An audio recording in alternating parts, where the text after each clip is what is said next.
You're listening to Family Today with Funmi Johnson. Whoa, it's another beautiful Friday morning and I'm excited. This is Family Today with Funmi Johnson, and today is a very, very special day. I've been listening, I've been hearing, I don't know what's going on. There are a lot of things being said about women and men. I'm talking now about husbands and wives in the home and the role and responsibilities and the breadwinner, who calls the shot, who has the final say. I'm going to start today with a story. It's a very, very sad one. A man, a billionaire actually, married this beautiful, brilliant, intelligent young lady. And they had a beautiful marriage. They had 5 children. You know, the man had 4 boys and only 1 girl. And they took care of them. All the boys and the girls did well. They're doing well in their career. So the man was excited about it. Then one day, at the age of 27, the girl went to the father and said, "Dad, I would like to see you." And Dad said, "Oh, by all means, princess, what do you want?" "I want to bring a man home." So I'm okay to have that at 27. Don't you know I've been waiting for that? I just didn't want to put you under pressure. The man was so excited. Call the mom and say, "Hey, darling, can you make, let's do like a 3-course meal. Someone is coming, visiting." Of course, the girl had planned that with the mom, and it was just beautiful. They called the cook, the people in the house, they got the house ready. They were ready to receive this young man. And the man came in.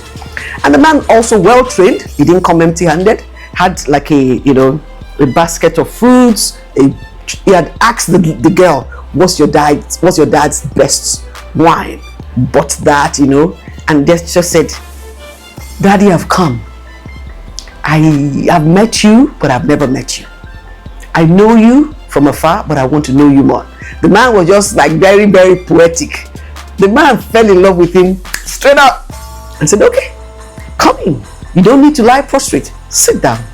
I said, "I have been going out with your daughter for like 2.5 years. I can't sleep, I can't eat, I can't drink. I have looked at my life and I can see that it's not going to be complete without her. This is not her real name. Let's put her name at Folashade. But Folashade is all that I need in my life to move forward." The father paused and said, "Okay, the guy's name, let's give him Kingsley." Say, "Kingsley, I like that you like my daughter, but let me get to know you." Of course, the guy had written his resume at the back of his own hand. He just reeled it out. Kingsley also has done very well for himself. He runs his own business. Fortunately, he's about 5 years older than Folashade and had passed the teaching period. So the business is relatively stable and regular flow of income. And he is actually also a serial entrepreneur. So the man was excited about this and said, "Okay, I would have to ask Folashade what she thinks, but left to me, I think I like you." That was good. Kingsley smiled, and then Dad called Folashade in. "Folashade, this visitor says he's come for you." I said, "Yes, Daddy." I said, "Okay, do you like him?" "Yes, Daddy." Everything was just going yes, yes, yes. I mean, it's been a sweet story up to this point. Then Folashade's dad called the mom in. The mom listened in too, and they both consented to a smooth flow of the relationship. Then the father busted the bubble. Guess what the man said? Said, "Okay, Kingsley," cleared his throat. "Kingsley, I've looked at everything." By this time, they were on the table eating. Folashade's mom was going in and out because she was overseeing what was being done. And then, as they were eating, said, "Kingsley, I will give my consent to you going ahead to marry my daughter only on one condition." Everybody was like, "Okay." The silence in the room was palpable. If a pin dropped, you will hear. Everybody was listening, waiting for something that the man was going to say. He said, "Only on one condition." I said, "Yes, Dad. What would that condition be?" "I will do it." I said, "On the condition that you will never insist that my daughter should not work. She should be free to work. Either work for someone, work for herself, but she must work." The mother turned her head, looked at the man, looked at Folashade, looked at Kingsley, looked at herself. She turned again. She couldn't say a word. She just started crying.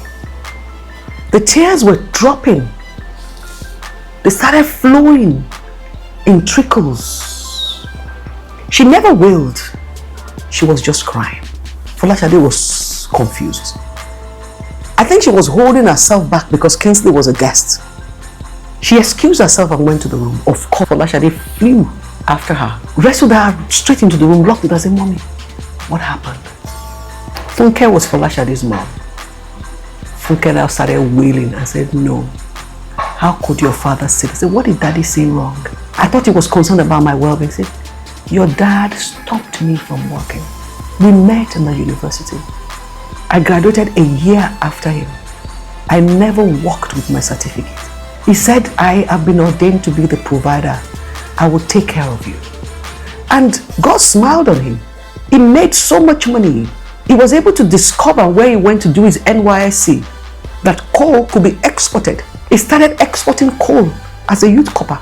Within the first year, he had made millions in those days when millions was a far place to reach. In fact, I had to struggle to do the NYSC. So you don't need to work. I was in love with him and I obeyed him. But do you know what? 32 years of being married to your dad, I feel like a piece of paper. I feel like an object in the room. I feel like I'm living a life without purpose. My only significance is that I have a husband and I have children. I cannot put a finger to something that I did or have done for my own satisfaction.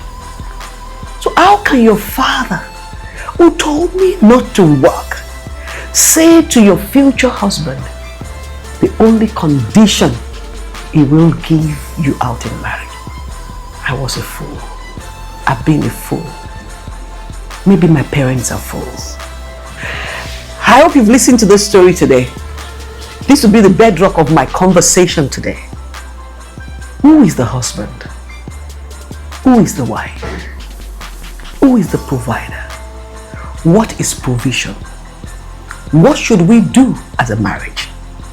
What really is God's ordained plan for marriage? I'm going to go to the Bible because you know that the scripture is my final authority, and everything I say and do, it has to start and end with a scriptural perspective to this. And I'm also going to look at a text in the Bible. I'm going to make us look at the book of Esther chapter 1. And I will not be able to read it because it's a long read. But we're going to look at different aspects of it. We're going to look at this Esther chapter 1 now, maybe not like we want to say that's the gospel truth. We want to look at it as an ancient text. We want to look at it like in the time when that Bible was situated. This story of Esther was about 483 BC, before the birth of Christ. So you can imagine the time, the context of the setup and what was obtainable then. I would encourage you, if you're listening to me today, this is Family Today with Funmi Johnson, by the way. We are committed to family as God intended. I would encourage you to go and read the same scripture I'm talking about and then look at the analysis. Let's look at the book of Esther. Reading the book of Esther chapter 1, I was pained to see the level of dehumanization that women were subjected to in those era. I was pained further to see that this marginalization and inequity is not something that happened 10, 20, 50, 100 years ago. If Esther was written, that event occurred 480-something years before the birth of Christ. We're talking about thousands of years. So if you're a woman listening to me today, I want you to listen very well. Don't be in a hurry for women liberation. Your great-great-great-grandmothers, they did it. The question you want to ask is, did they succeed? Because nobody who owns power wants to relinquish it. That's what I found out. The Yorubas say this. I would have to look for a way to interpret it. Àti gba ẹ̀yìn lọ́wọ́ èkùrọ́ kì í ṣojú bọ̀rọ̀. When you take the palm kernel and you want to draw out of it, you have to beat it out. It doesn't come easy. And the Yorubas also say, tí ọwọ́ ẹni ò bá tí tẹ ìkúdà, ò ní bèrè ikú tó pa bàbá ẹ̀. If you have not found a machete that you can use to cut someone to size, you don't say who killed my father, because the person that killed your father is also going to do what? Kill you.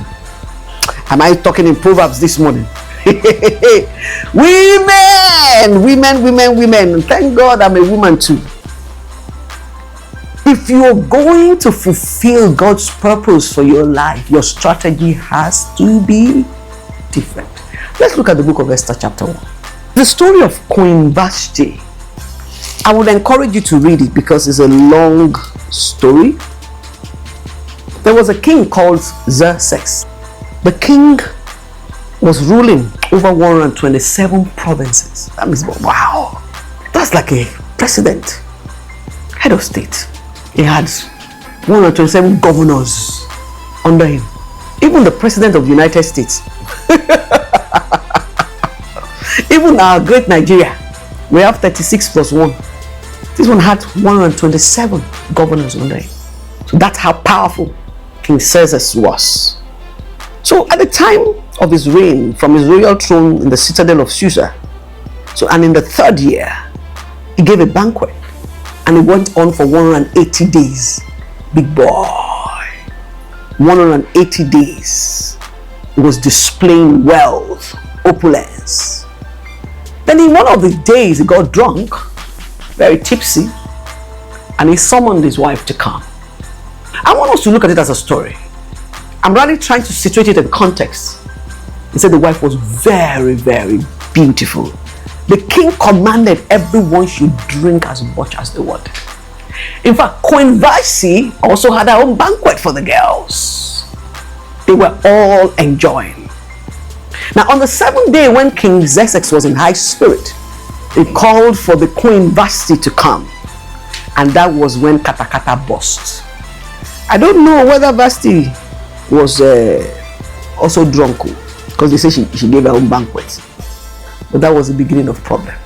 It's a beautiful read. I would encourage you to go and read it. What did we see? 1, he summoned her. He didn't ask her. That means he was in control. He was a commander-in-chief. It was like a military zone. When the general calls, you stand at attention and obey. We can see objectification, which also led to subsequent banishment of Queen Vashti. I'm going to break down about 6 things that we need to look at, but I will slow down for this because we have a short break. After the short break, I want you to listen to this.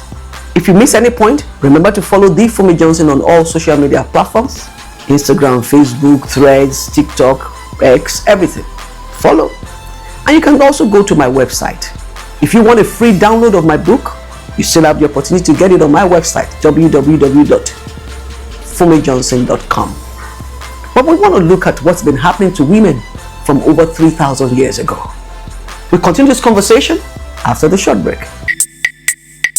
Paul says it is better for a single man to marry than to burn.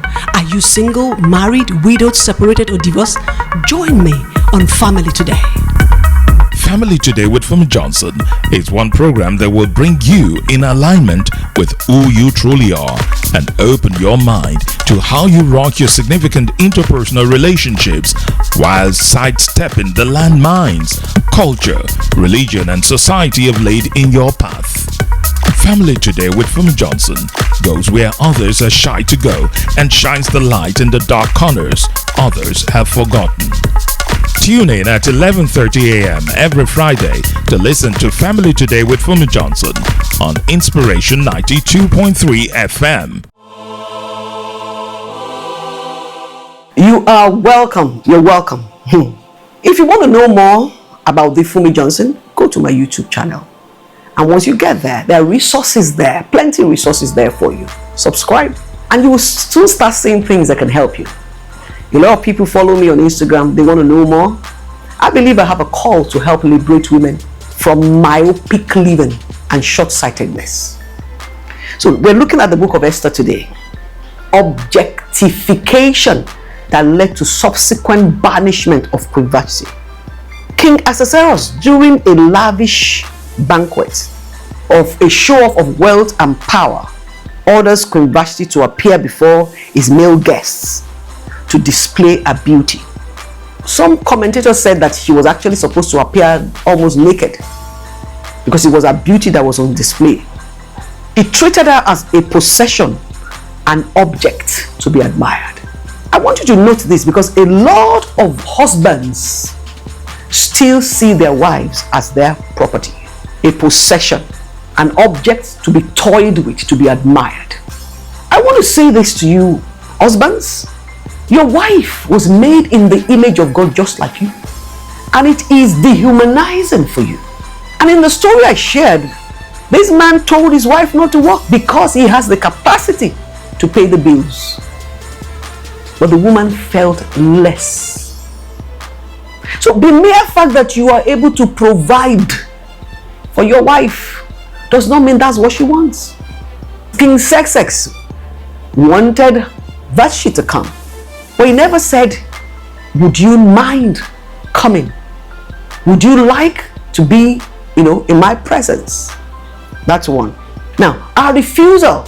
Queen Vashti refused to obey this demeaning command, and in an act of defiance against being publicly objectified, these interpretations suggest she maintained her dignity by refusing to present herself to a group of drunken men. So, are women allowed to maintain their dignity? What happens when a woman refuses being objectified? What happens? In modern day times, are we still objectifying our women? These are serious issues to ponder on. We could also notice that these women were put in exclusion because she had to have her own banquet separate. Is that what we're still doing now? I'm trying to bring things to fore so that you women that want to take your power, you will know exactly how you're going to do it. If I have time, I will compare Queen Vashti to Esther, just briefly, to see how Esther was able to succeed in the same terrain before the same king. Women were excluded from public sphere. They were only supposed to be seen, they were not supposed to be heard. Women in the Persian court were generally confined to separate quarters, and they don't mix except they are asked to. Hardly do you see mixed sex gatherings, only probably when it is political. In fact, in those days, women were not even allowed to vote. What we could also see from that story was that the male regarded their turf very, very seriously. Because when the king called his advisors, he asked them, what do I do to this wife that said no? You know what? The king's advisors, particularly Memucan, interpreted Vashti's refusal not just as a personal slight to the king, but as a dangerous precedent that would encourage all women in the empire to despise their husbands. So a lot of times men are guarding their turf because of the fear of being thought weak. Have you read Things Fall Apart? The only reason Okonkwo gave up Ikemefuna was for the fear of being thought weak. Because authority and strength has been interpreted by men by their ability to command, dictate, oppress their wives. So they said, if you allow this to slide, male authority within the homes will be challenged. Have you also found out that the advisors of King Xerxes were all men? Whenever a woman is not in a place where decision is being made and only men are there, men can never be women. They can never understand the pain. I went for a meeting one day and a man was sharing, they were talking about women and menopause, and the man was talking Thank God there was a medical doctor there who silenced and said, please, you're talking from ignorance. You don't know what you're talking about. Do you know that the pain of hot flashes can be like a woman thrown into the desert, dehydrated? So when your wife says she has hot flashes as a man, all you need to do is to go and take Google. Thank God for ChatGPT and AI. Go and read and find out what it means. Some people almost lose their mind with hot flashes. Then their libido is totally extinct. They dry up so much that if you try to have intercourse with them at that time, you need to be like you're actually raping them. Some get so dry they begin to bleed. So if a man does not acquaint himself with that understanding, you will maltreat your wife, even if you have been married for 30 years. So we could see male insecurity and the fear of losing control, which is often interpreted now as disrespect. How many of you have heard when the man says, oh, they don't respect me, they don't respect me? No, it's a fear of losing control. Respect is not something that is gender sensitive. Male and female are supposed to be respected. The same way Paul said in Ephesians chapter 5 that women should see to it that they respect their husband. Peter said it in 1 Peter chapter 3. He said, husband, treat your wife with respect. In fact, the one in 1 Peter is harder. He says, so that you will have your prayers answered. That is the premium that God places on both male and female. We also see in the book of Esther chapter 1, system of power abuse. And I think that's still prevalent now. Males have been given prominence and they have been told that they are higher in ranking than the wives. So they take power into their hands and they use it as a will. The king and his wise men reacted hysterically to the situation, transforming a simple marital dispute into an imperial crisis, driven by what I would consider male insecurity and a desire to maintain control. I want to ask you a question if you're a man. I'm sorry I'm not able to open the phone lines today. This is a Selah moment. It's something we want to reason together. Because I started with the story of Kingsley and Folashade, and the father of Folashade saying, I will let you marry my daughter only if you do not stop her. Should a man have the power to stop a woman from working? Should a man be given that authority? Should a woman not be the architect of our own fortune or misfortune? Shouldn't a woman be in a position to be able to decide if she has the capacity to work or not? So there is a system of power abuse. There is also the official decree in the book of Esther. I'm just dissecting the book of Esther, chapter 1. There's an official decree reinforcing patriarchy in that book. The outcome of that scenario was a royal decree sent throughout the vast empire, explicitly stating that each man should be the master in his own home. This law formally codifies and enforces male dominance and female subjugation across the kingdom. And these are things that we have passed down from generation to generation, to the point that submission that was explained in Ephesians chapter 5 has been subconsciously misinterpreted to mean subjugation. If submission were to mean subjugation, why would Paul say in Ephesians 5:21, submit yourself one to another? Why would Bible say in Genesis chapter 1 that God created them male and female in his image? If the image of God is the same, will then the image of God in the female inferior to the image of God in the male? These are things that we need to consider.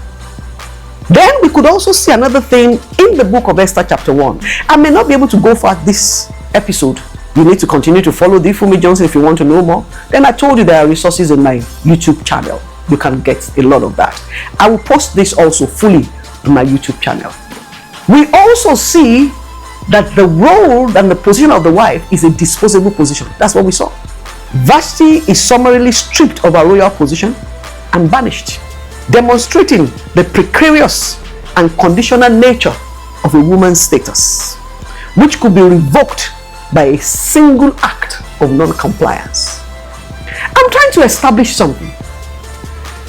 Abuse of the female gender it's been for a long time. But Esther, in the midst of the abuse, was not only able to have her way, she was also able to save a whole clan. What did she do? How did she do it? I want you to go and listen to one of my teachings on how to live a life of purpose. The story of Esther. I'll try and put a link for you to follow. It's on my YouTube channel. Esther did it. Women, listen to me. God did not create you for oppression. You are made in the image of God. Before God, there is no male, there is no female. And God is a spirit. The spirit of God inside you is not inferior, but there is a strategy. There is a way and manner that you need to walk with God to be able to walk in the fullness of God's call for your life. If you can submit yourself to God under His mighty hands, He would open your eyes of understanding and He will teach you how to go about it. I will not be able to conclude this, but one thing I want you to know is Esther chapter 1 highlights a world where women are largely without autonomy, where their value is tied to their appearance and obedience to men, and their actions are subject to severe consequences if they challenge the established patriarchal order. Peradventure, one of you is still going through this in your time. You need to go and learn the wisdom from Queen Esther. We will continue this conversation same time next week. And remember, for freedom, Christ has set you free. And if you want to walk in that liberty and that freedom and in your purpose, you need to learn the wisdom from God. Follow the Funmi Johnson. Thank you for listening. Family Today with Funmi Johnson is powered by the Capstone Church Without Walls.